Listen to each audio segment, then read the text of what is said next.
Halo, come here, boy.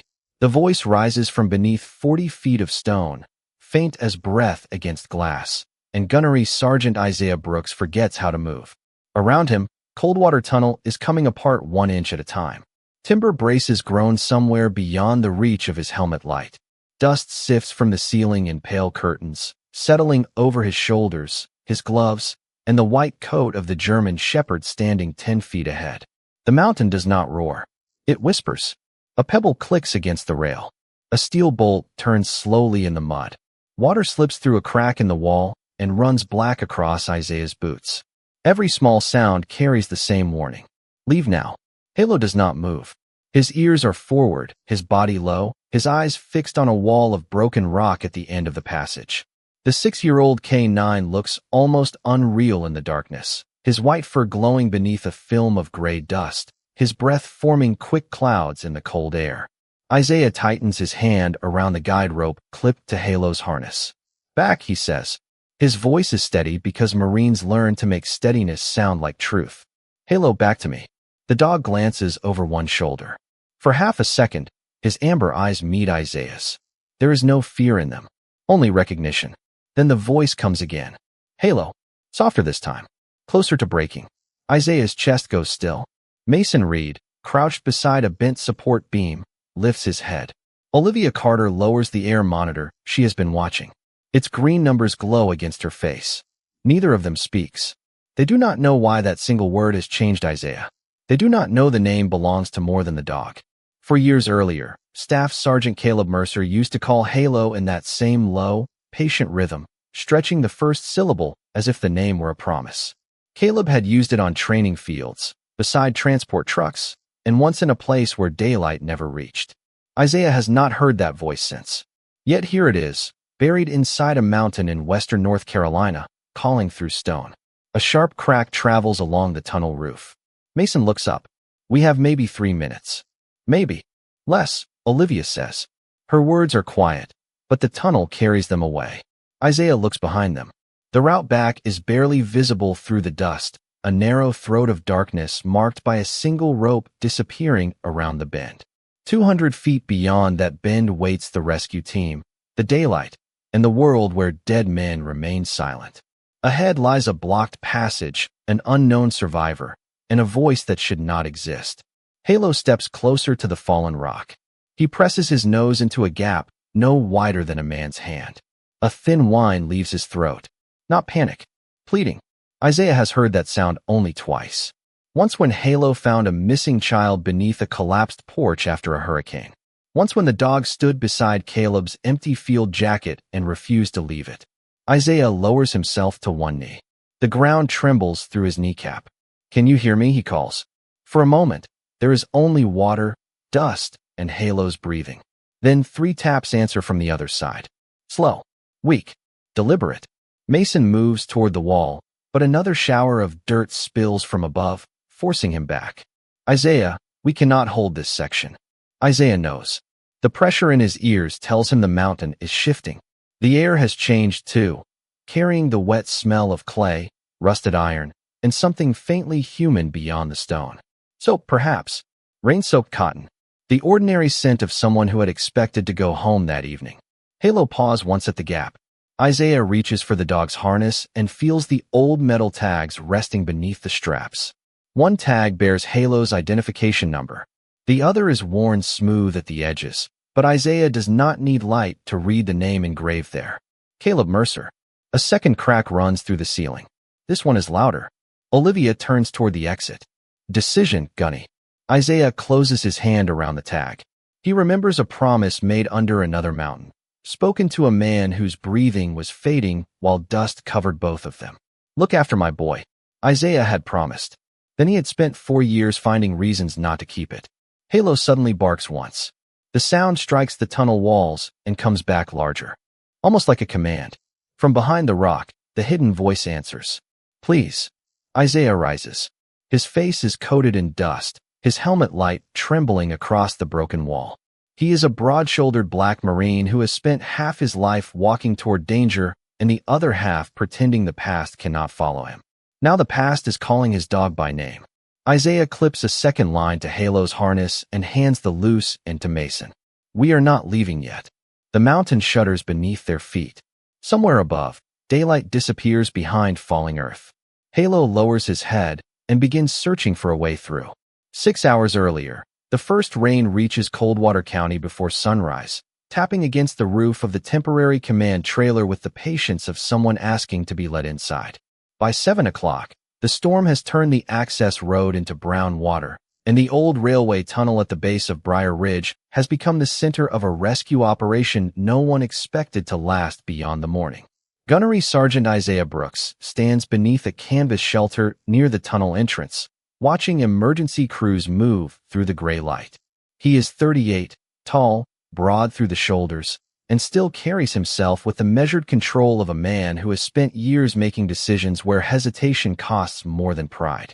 Rain beads against his dark skin and collects along the edge of his close-cut hair.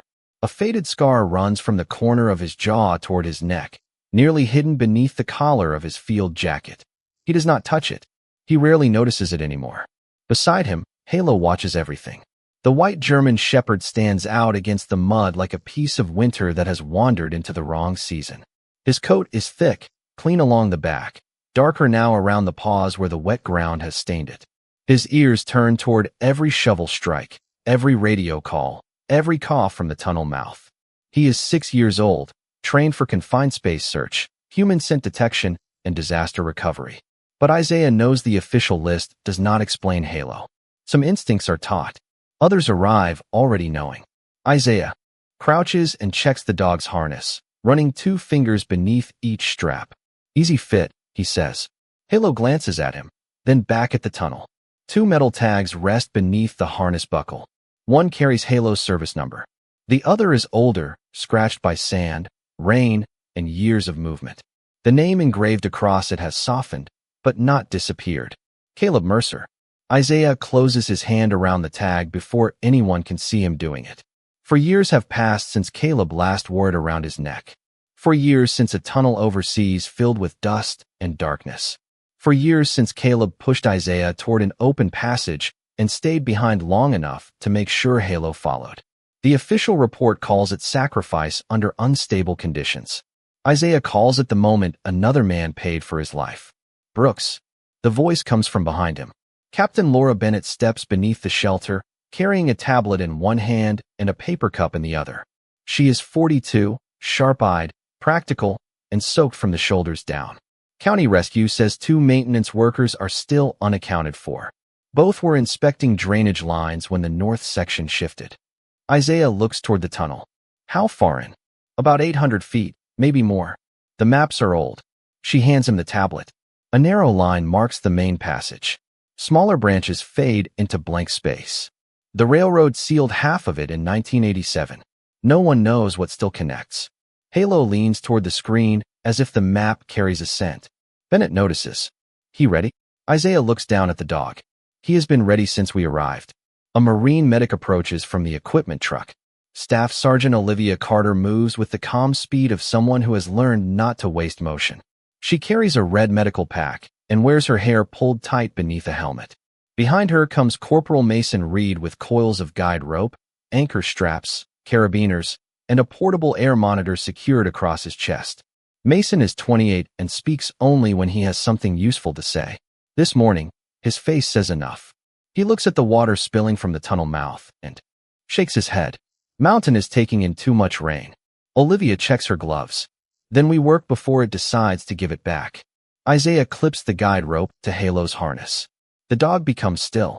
That is his signal. Work has begun. Before they move, Isaiah feels the second tag against his knuckles. Caleb's voice returns from memory, low and steady in the dark. Look after my boy. Isaiah had said he would. He had believed the promise when he made it.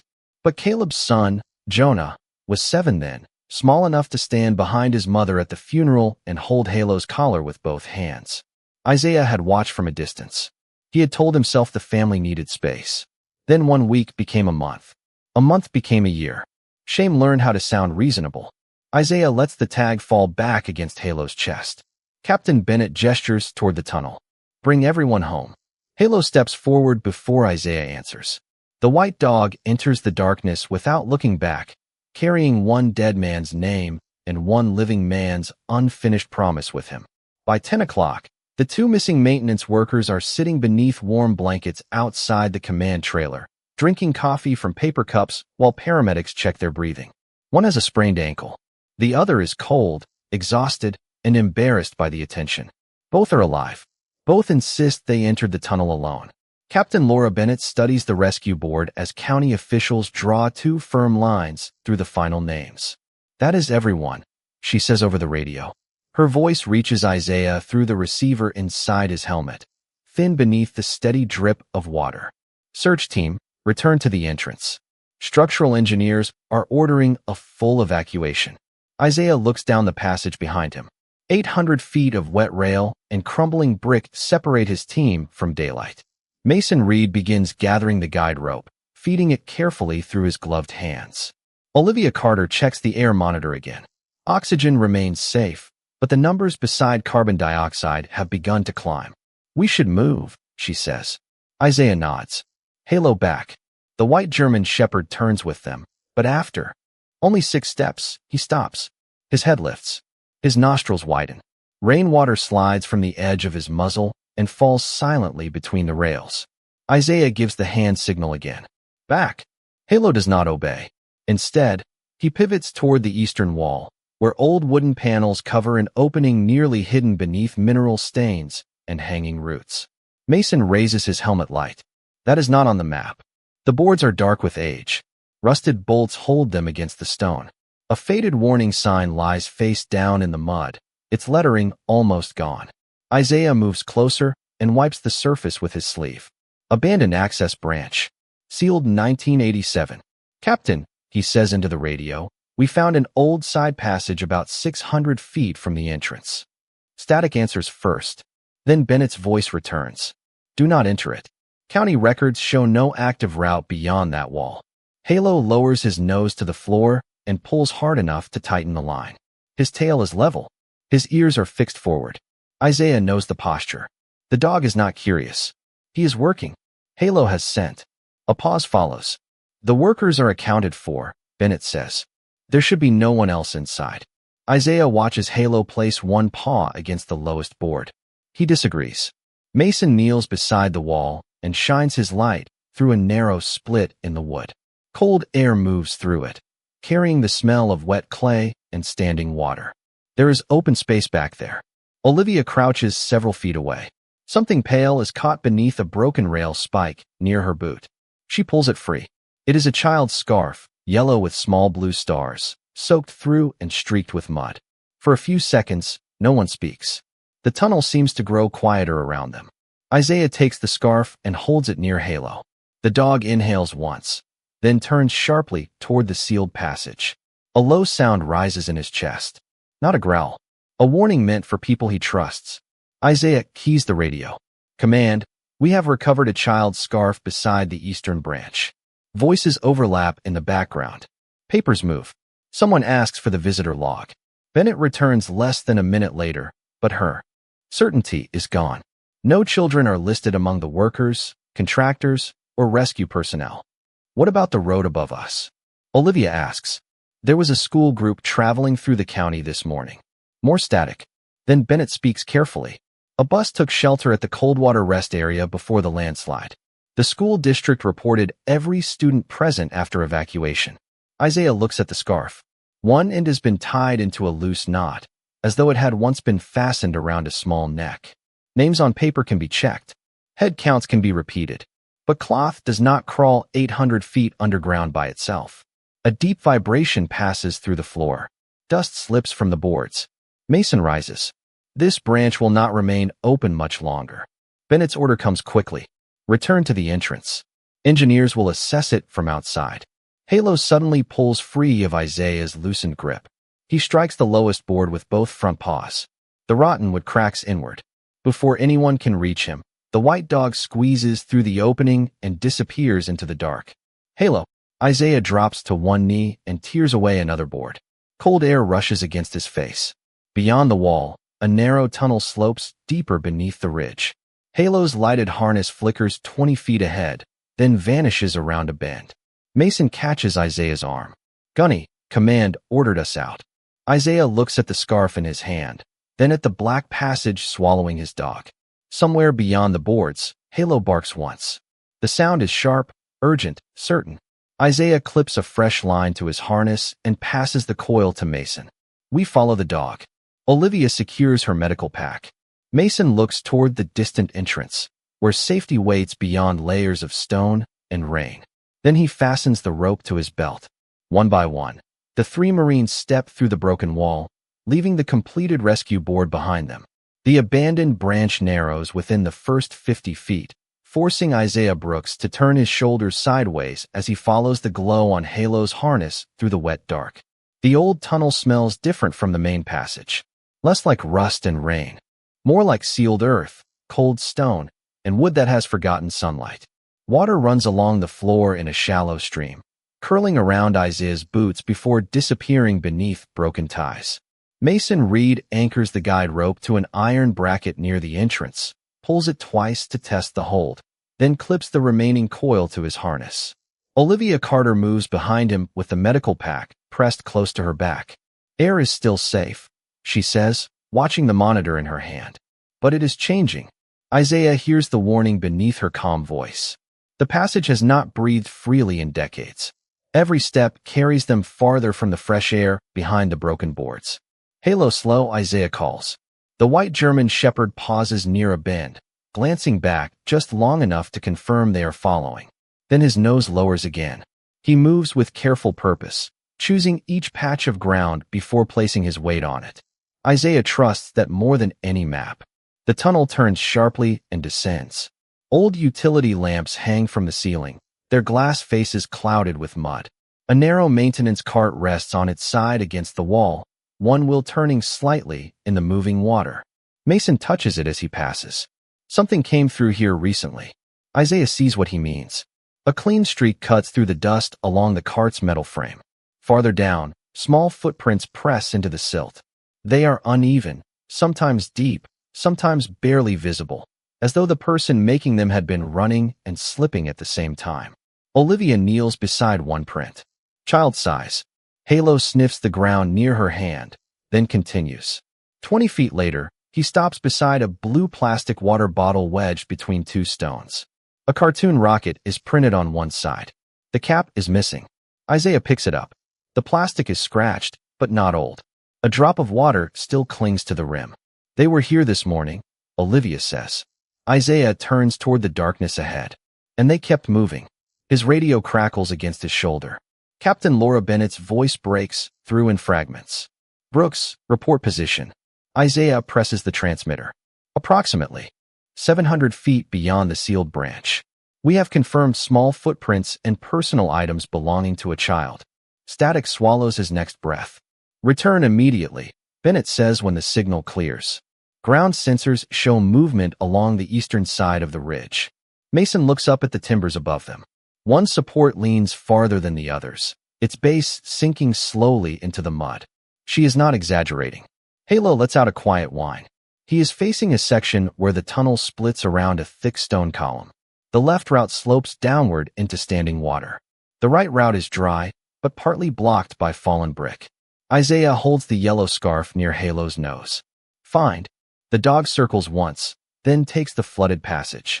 Cold water rises over his paws, darkening the white fur along his legs. Isaiah follows. Within a few yards, the water reaches the top of his boots. The cold cuts through the leather and wraps around his ankles. Olivia raises the medical pack higher. Mason feeds the rope behind them, keeping it clear of the debris. Their helmet lights tremble across the walls, catching roots that push through cracks like pale fingers. No one speaks for several seconds. The only sounds are water, breathing, and the soft pull of rope through Mason's glove. Then Halo stops. His ears rise. Isaiah hears it too. 3 faint taps travel through the stone ahead. Tap, tap, tap. Olivia looks at him. That was not the tunnel. Isaiah raises one hand for silence. They wait.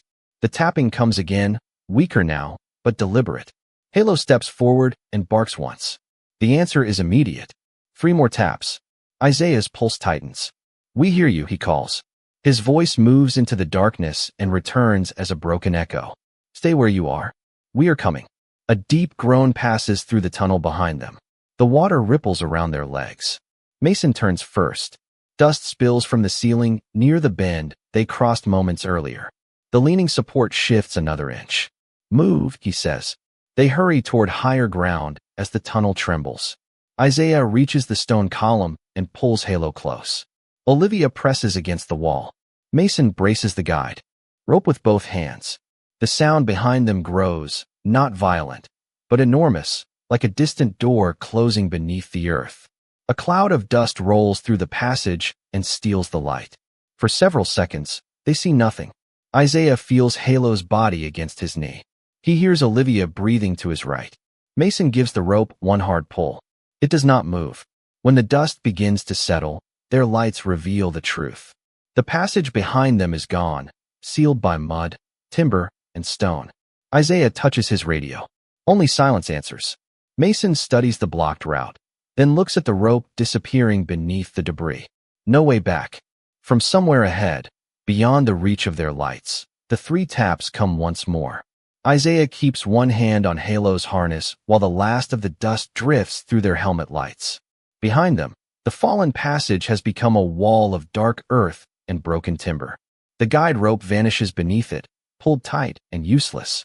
Mason Reed tests the line once, then lets it fall. Command cannot reach us through that. Olivia Carter raises the air monitor near her face. The numbers remain inside the safe range, but only barely. We have air for now. The question is where it is coming from.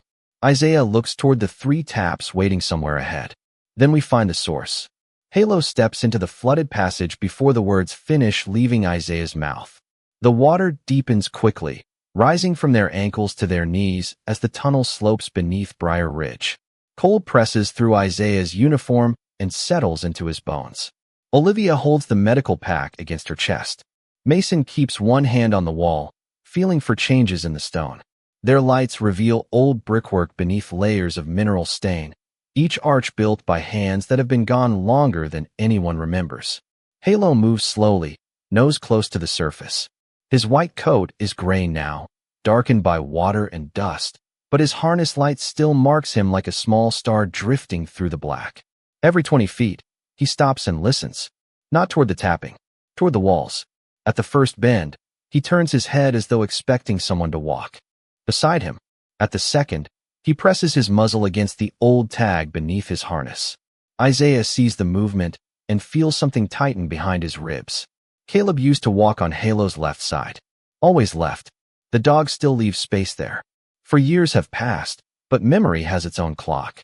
He has been here before, Mason says quietly. Isaiah shakes his head. Not this tunnel. Maybe not this place. Mason does not say anything more. The tunnel drops another foot. Water reaches Isaiah's thighs. A slow current pulls at their legs, carrying leaves, pine needles, and a child's red mitten past Olivia's knee. She catches it before it disappears. The mitten is small enough to fit inside her palm. Recent, she says. The fabric is still warm near the cuff. Isaiah takes it and holds it toward Halo. The dog inhales, then lifts his head sharply. His ears lock forward. Somewhere beyond the next curve, stone scrapes against stone. The sound is soft, but the water around them trembles. Mason looks at the ceiling. We should not remain in this section. Isaiah points ahead. The taps came from there. They move faster. The passage rises at last, and the water falls below their knees. Halo climbs onto a narrow shelf of gravel and shakes once, sending cold droplets through the beam of Isaiah's light. For one brief second, the dog looks almost young again. Then he freezes. A rusted sign lies against the wall behind him. Isaiah wipes away the mud. Ventilation access. He remembers another sign, another underground corridor, another day when the air tasted of sand and metal. Caleb had been kneeling beside Halo, checking the same kind of harness.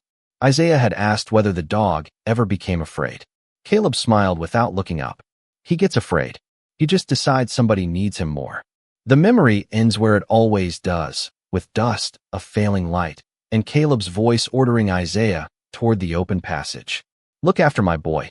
Isaiah had carried those words home and buried them beneath ceremonies, reports, and silence. Now Halo stands before him, listening into the dark as if the past has been walking ahead of them all along. Olivia touches Isaiah's arm. You are somewhere else. I am here. Then stay here. Her voice is gentle, but firm. Isaiah nods. The tapping returns. 3 knocks. A pause. 2 more. Closer now. Halo follows the sound through the ventilation access, where the tunnel narrows beneath a row of cracked support beams. Mason clips a short line to an iron ring and tests it. Olivia checks the monitor again. Fresh air, she says. Weak, but moving. Isaiah feels it against his face, a thin current carrying wet clay, cotton, and the faint scent of soap. Human scent. Halo begins to whine. He walks to a mound of fallen rock blocking the passage and lowers himself beside a gap no wider than 4 inches. His paws tremble against the gravel. Isaiah kneels and places the red mitten near the opening. Can you hear me? Silence answers. Then a breath comes through the stone. Small, uneven, alive. Isaiah leans closer. We are United States Marines. Stay calm. Tell me your name. For several seconds, nothing moves except the water behind them. Then a child's voice rises from the other side, thin with exhaustion and disbelief. Halo. The dog's entire body goes still. Isaiah does not breathe. The child says it again, stretching the first syllable in the same low, patient rhythm Caleb Mercer once used. Halo, come here, boy. Halo presses his chest to the fallen stone and releases a sound Isaiah has never heard from him before. It is not a bark, not a whine, but something low and trembling, almost like an answer carried from one memory into another. The child behind the rocks draws a shallow breath. He is there, is he not? Isaiah leans toward the narrow opening. He is right here. Tell me your name. A pause follows, filled by dripping water and the faint settling of gravel. Jonah Mercer. The name enters Isaiah more deeply than the cold. His hand closes around Halo's harness. Beneath the wet straps, Caleb Mercer's old identification tag rests against the dog's chest. Olivia Carter turns toward Isaiah, reading the change in his face before he can hide it. Mason Reed stops examining the blocked passage. You know him, Olivia says softly. Isaiah keeps his eyes on the gap. I knew his father. On the other side, Jonah shifts closer. Sergeant Isaiah Brooks. The tunnel seems to narrow around him. Isaiah has imagined hearing that question many times, but never beneath a mountain, never from a boy he has avoided for 4 years. Yes, he says. That is me. Jonah does not answer immediately. When he finally speaks, his voice is quiet. My father said you would sound taller. Mason looks down, hiding the smallest trace of a smile. Even Olivia's expression softens. Isaiah lets out a breath he did not know he was holding. Your father said many things. He showed me videos of Halo. He taught me how to call him. Jonah repeats the name, low and patient. Halo pushes his nose deeper into the narrow space and scratches once at the gravel. A small hand appears between 2 stones, fingers pale with cold but moving. Halo reaches it first. His nose touches Jonah's fingertips. The boy makes a sound halfway between a laugh and a sob. You remember me. Halo closes his eyes and remains perfectly still while Jonah rubs the fur above his muzzle. For years disappear in that small opening. The funeral. The folded flag. A 7-year-old boy holding the collar of a dog, too confused to understand why Caleb was not coming home. Isaiah had stood 30 yards away beneath an oak tree, telling himself he would approach when the right moment came. The right moment had never come. Olivia kneels beside him. Jonah, is anyone with you? My teacher, Miss Grant. Her ankle hurts, and she cannot stand. A woman's voice follows, weak but clear. I am awake. Jonah has been keeping me awake too. That is good, Olivia says. My name is Staff Sergeant Olivia Carter. I am a medic. We are going to reach you. She asks Emily Grant a series of calm questions. Emily can move her toes. She can breathe without pain. She is cold, but alert. Jonah has wrapped his jacket around her shoulders and used his backpack beneath her injured leg. Olivia listens, then nods to herself. You did well, Jonah. My father taught me not to panic underground. Isaiah lowers his gaze. Caleb had taught everyone that. Mason studies the fallen rock with his helmet light. Most of the blockage consists of loose gravel around 3 larger stones. Above them, a cracked timber carries the weight of the ceiling. We can open a space, he says, but we must do it slowly. He secures an anchor strap around an old iron support and clips a short line through a carabiner. Isaiah and Mason begin removing the smallest stones by hand, passing them backward one at a time. No one rushes. Each movement is measured. Each scrape of rock makes the ceiling whisper. Halo lies beside the opening, refusing to move farther than a few inches from Jonah's hand. "How did you get here?" Isaiah asks as he works. Jonah explains that the school bus stopped near the Coldwater rest area when the storm blocked the highway. He saw the yellow scarf blow toward an old service door and followed it before anyone noticed. Emily came after him. Then the ground shifted, closing the entrance and forcing them deeper into the abandoned passage. "They counted us before I left the bus," Jonah says. "That is why they thought everyone was safe." Isaiah removes another stone. The opening widens enough for his light to reach the chamber beyond. Jonah is 11 now, with Caleb's dark hair, Caleb's steady eyes, and a silver chain visible above the collar of his damp shirt. A worn identification tag hangs from it. Caleb's other tag. Jonah follows Isaiah's gaze and closes his hand around the metal. "Dad said you brought people home." Isaiah looks at the boy through the narrow opening. "Your father brought me home." Jonah studies him for a long moment. "Then why did you never come see us?" The question is not angry. That makes it heavier. Before Isaiah can answer, Halo places one white paw against the stone between them.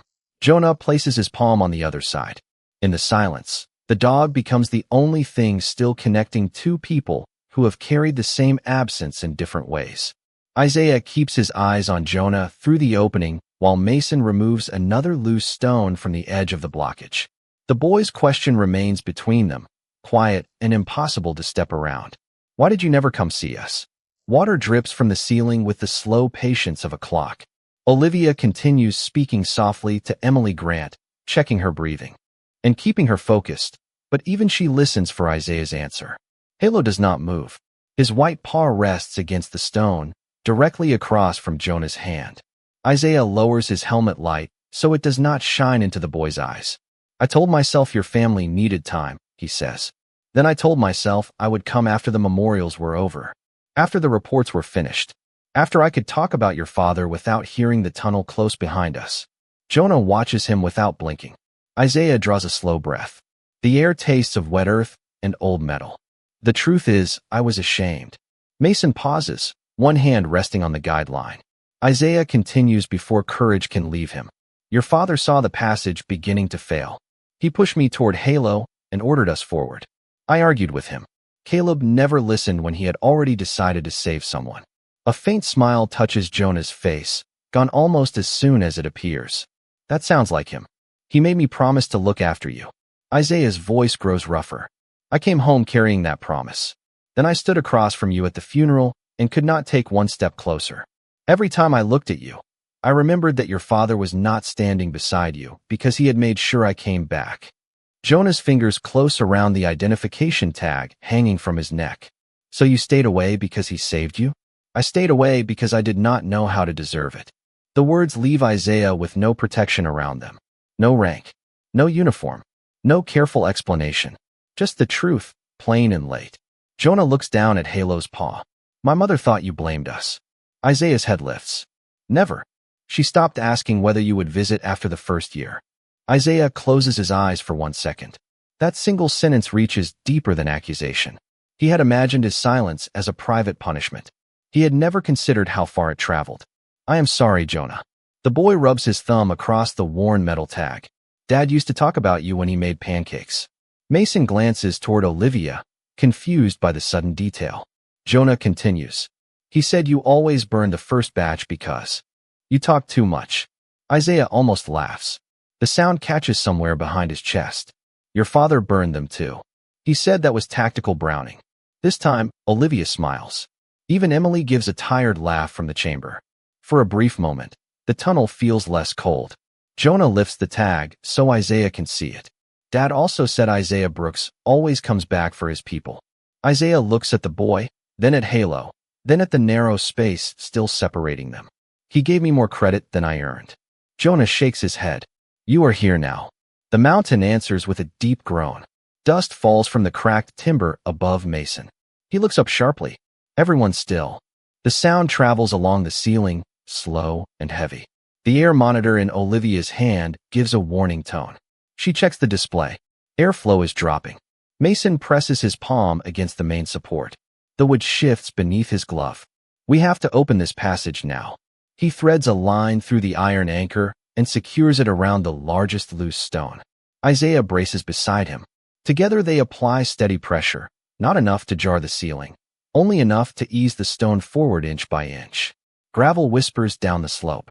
Halo rises and steps back from the opening, but his eyes remain fixed on Jonah. Keep your hands clear, Isaiah says. The stone moves another inch. Then another. A gap opens wide enough for Olivia to see Emily's injured leg and Jonah kneeling beside her. Good, she says. Hold there. She begins preparing a support wrap and compact rescue harness. Jonah watches every movement through the gap. Who comes out first, he asks. You do, Olivia says. Miss Grant first, Jonah replies immediately. Emily touches his shoulder. You have already done enough.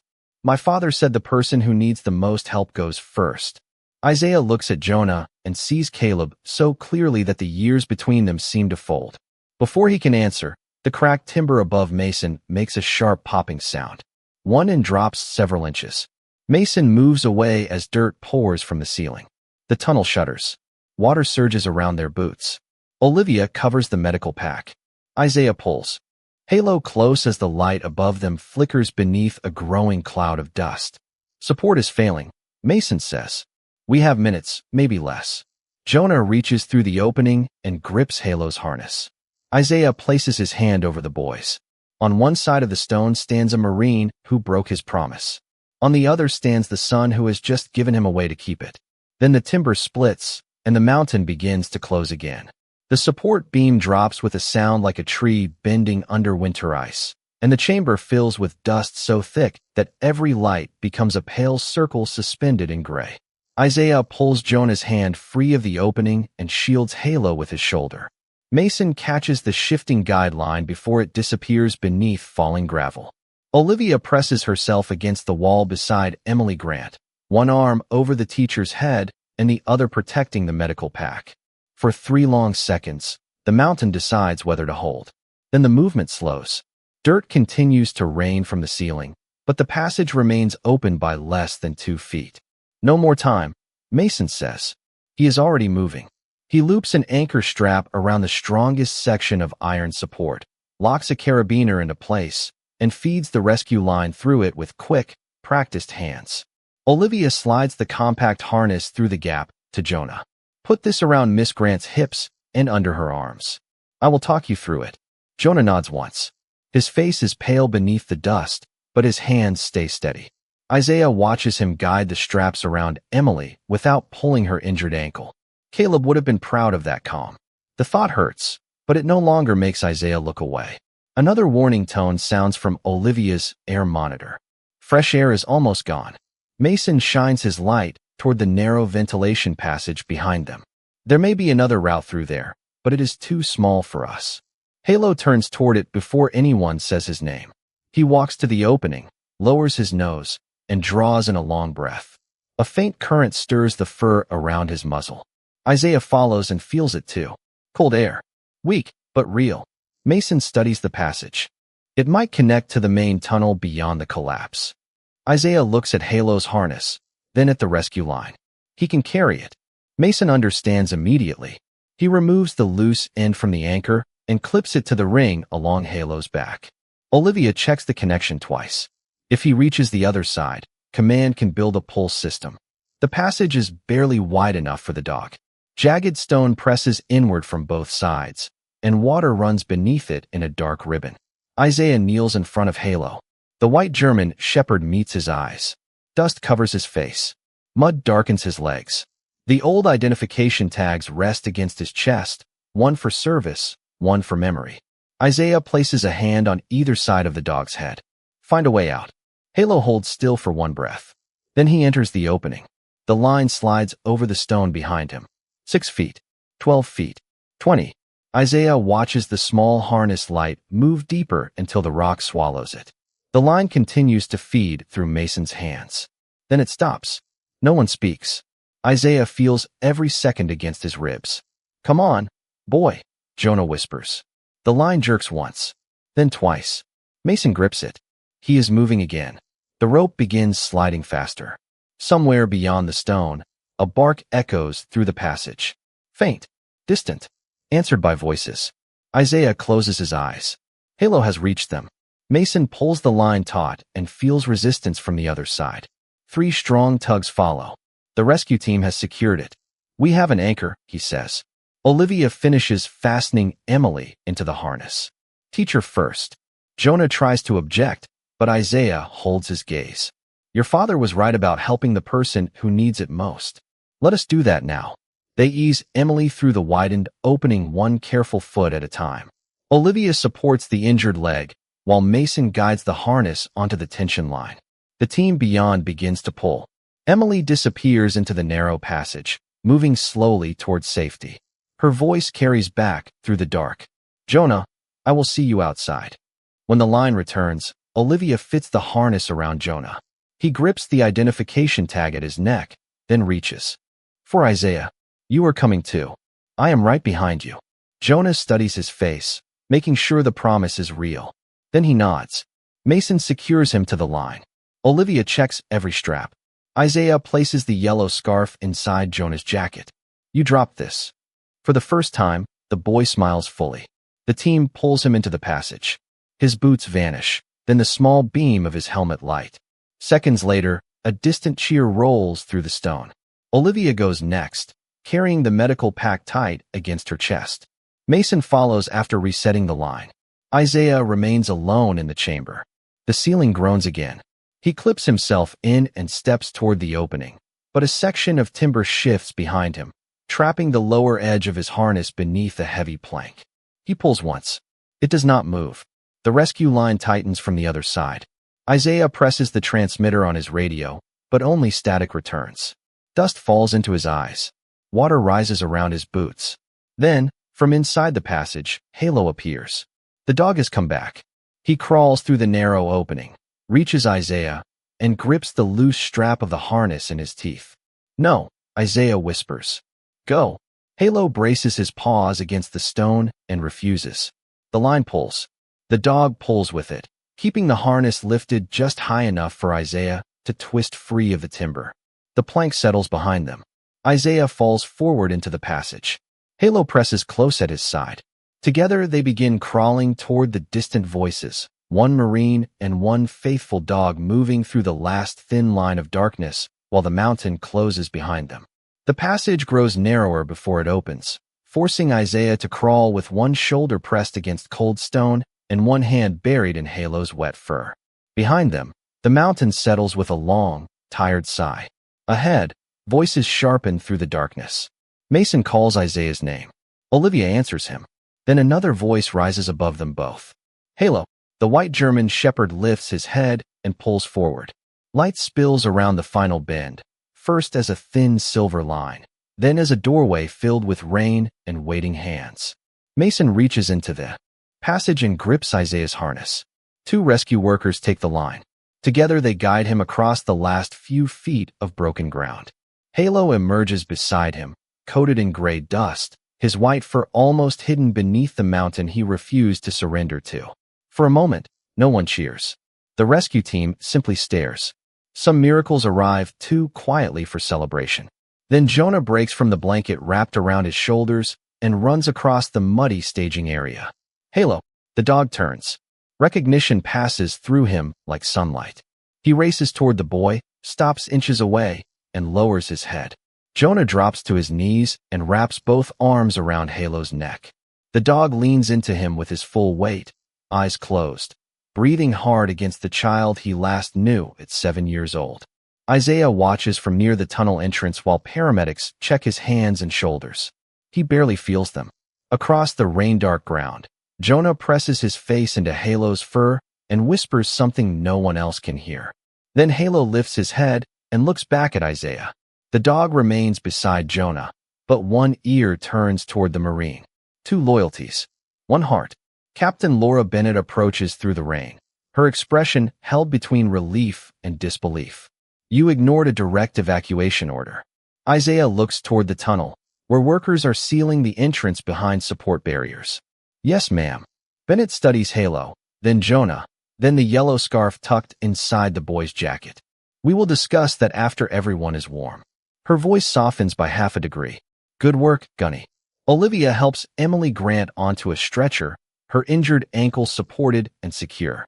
The teacher reaches for Jonah before the paramedics carry her toward the ambulance. You did exactly what you were supposed to do, she tells him. Jonah shakes his head. Halo found us. Emily smiles. Then both of you did. The storm begins to weaken near noon. Rain fades to a mist. Low clouds lift from Briar Ridge, revealing pine trees washed clean and bright against the gray sky. Jonah stands beside Isaiah beneath the canvas shelter, holding a cup of hot chocolate in both hands. Halo lies between them with his head across Isaiah's boot and one paw touching Jonah's shoe. For several minutes, neither speaks. The silence no longer feels like punishment. My mother is coming, Jonah says at last. She will be angry. She has earned the right. Jonah looks down into the cup. Will you leave before she gets here? Isaiah feels the old instinct rise inside him. Step back. Give them space. Wait for an easier day. He looks at Halo. The dog opens one amber eye, as if he already knows the answer. No, Isaiah says. I will stay. 3 weeks later, the first cold morning of November settles over the National Cemetery outside Jacksonville, North Carolina. The grass shines with frost. Small flags move in the breeze with a soft, steady sound. Isaiah walks between the white markers wearing a dark coat over his uniform. Jonah walks beside him. Halo moves between them, his white fur clean again, his pace slow and respectful. They stop at Caleb Mercer's grave just after sunrise. Jonah places a small bundle of wildflowers beneath the carved name. Isaiah removes his glove and rests his fingers against the top of the stone. For 4 years, he has rehearsed apologies to a man who can no longer answer. None of them feel worthy now. I found him, Isaiah says quietly. Jonah looks at Halo. I think he found both of us. From his coat pocket, Jonah takes a new metal tag and clips it beside Caleb's old one on Halo's harness. Isaiah bends to read the engraving. Isaiah Brooks. Always came back. His vision blurs, but he does not turn away. Jonah watches him carefully. Mom said you can come for dinner Saturday. She said that does not mean you are forgiven for disappearing. She should not forgive me quickly. She also said you have to bring Halo. Isaiah nods. Then we will be there. On Saturday, he arrives 5 minutes early carrying a grocery bag and an old iron skillet. Jonah opens the door before Isaiah can knock. Halo slips past them into the warm house, following the smell of butter and pancake batter. Isaiah remains on the porch for one uncertain second. Then Jonah steps aside. No grand words are spoken. No debt disappears. A door is simply held open, and this time, Isaiah walks through it.